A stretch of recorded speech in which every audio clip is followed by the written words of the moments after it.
400 पार हम लोगों को करना है, ये आपसे गुजारिश है।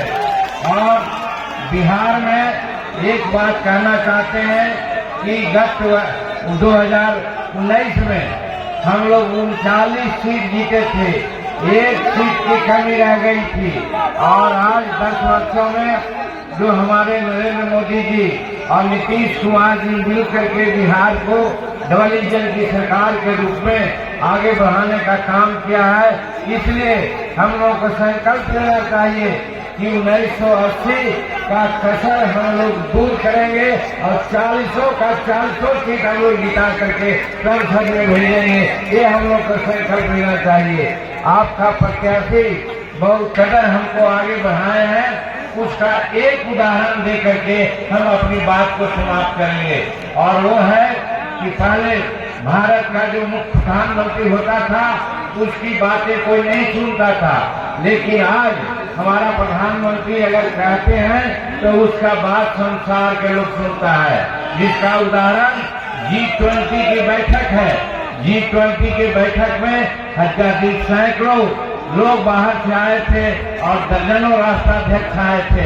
उन लोगों में कई एक लोग ऐसे हुए जो हमारे राष्ट्राध्यक्ष यानी नरेंद्र मोदी जी को पैर छू के प्रणाम किया। ये साबित करता है कि भारत का प्रधानमंत्री का कद कितना बड़ा है। ऐसा आदमी को हम लोग कैसे भूलेंगे। और दूसरी बात, सब लोग कहते होंगे, एक बात दोहराते भी हैं, अभी रूस और यूक्रेन का युद्ध चल रहा है। वहाँ 22,000 हमारे मेडिकल छात्र वहाँ हो गए थे, छिका गए थे। हम लोगों ने चिंता व्यक्त की, हमारे बच्चों का क्या होगा।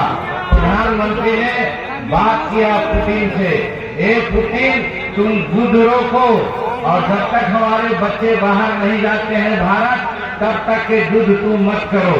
और पुतिन ने युद्ध रोक दिया, लेकिन एक शब्द पूछा, उस पर हम लोग का गौरव है। उसने कहा कि हम कैसे समझे कि आपका भारत का वो सब बच्चे हैं। जानते हैं हमारे नरेंद्र मोदी जी ने कहा कि जिन बच्चों के हाथ में भारत का तिरंगा झंडा है वही भारत का छात्र होगा, उसको निकलने दीजिए। और वो सब निकल गया। और भारत का ही नहीं बल्कि पाकिस्तान और बांग्लादेश के लड़कों ने भी भारत का झंडा हाथ में निकल करके रूस से निकल गया, यूक्रेन से निकल गया। ये भारत का प्रधानमंत्री है। इतना बड़ा प्रधानमंत्री जो यशस्वी है, उनको हम लोग कैसे छोड़ेंगे। इसलिए जो नारा उन्होंने दिया है, अब की बार 400 पार जरूर हम लोग करेंगे। और अंत में जो आज स्थिति है, हम विशेष नहीं कहना चाहेंगे, लेकिन हम भी इस बात के कायल हैं कि आज आवश्यकता है हम अपने देश के संस्कृति और आस्था को बचा रखने के लिए, इसके लिए एक नारा देते हैं, जय श्री राम, जय श्री राम। बहुत बहुत धन्यवाद। चलिए बहुत बहुत धन्यवाद।